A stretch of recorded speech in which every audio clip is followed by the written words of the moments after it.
hope that you're well. I am back in my reading corner in my house, ready to read another story. So today I thought I'd read Man on the Moon, A Day in the Life of Bob, written by Simon Bartram. He is the author. And I thought I would start with the blurb so that we know exactly what's going to happen, although we do know this book really well in year one. Before Christmas we did a whole unit on Man on the Moon and we learned the story, we learned actions to the story, so if you can remember them, and you can read along at home and act out your actions. I'm sure whoever you are with at home would love to see those. So, this is Bob. He has a very special job, looking after the moon. He knows almost everything about it, but there's one thing he's blissfully unaware of. Aliens.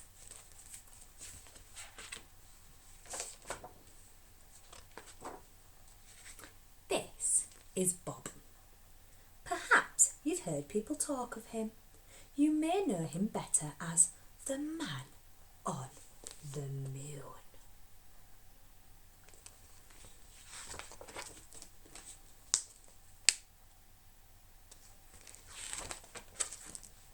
This is where Bob lives. Every morning he rises at 6 o'clock.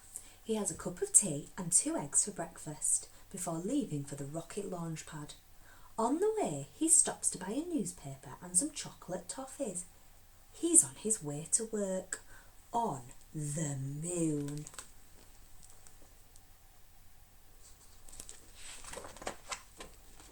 By 8 o'clock Bob arrives at the launch pad, changes into his special Man on the Moon suit and boards his fantastic rocket ship.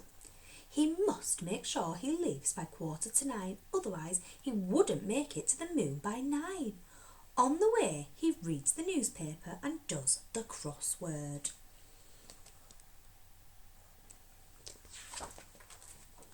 Bob starts work. His job as Man on the Moon is very important. He has to keep the moon clean and tidy. Quite often, astronauts drop sweet packets and cans.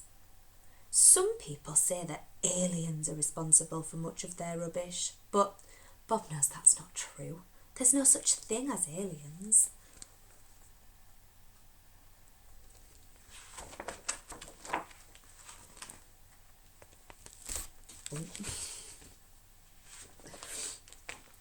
By 12:30 it's time to eat.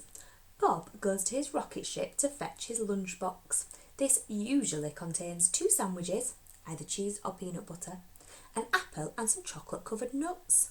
Sometimes he meets his friend for a picnic. His 2 best friends are Billy, the man on Mars, and Sam, the man on Saturn. They talk about the stars and tell jokes. After lunch, tourist spaceships start arriving from Earth. It is part of Bob's job to entertain them and give them something to photograph. So he does somersaults, handstands and especially high moon jumps. Sometimes he performs for as long as 2 hours and is left quite out of puff.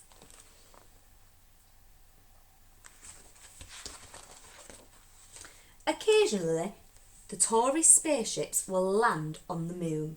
When they do, Bob gives them a guided tour and a speech.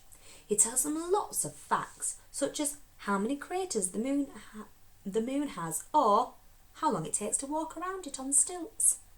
Sometimes people ask him about aliens, and Bob explains patiently that there aren't any. Afterwards, Bob opens a small souvenir stand selling postcards, pencils, mugs and small plastic moon models.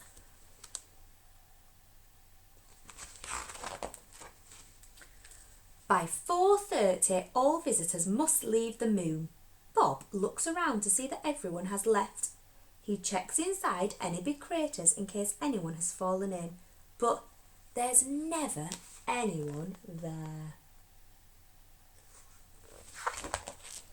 The working day is nearly over. It is time to check everything is in order before leaving for the night. Bob packs away his equipment and any unsold souvenirs into his rocket. He switches on the moon's nightlight before jetting off towards Earth. By this time, he is very tired, but he still has to keep his wits about him while flying the rocket.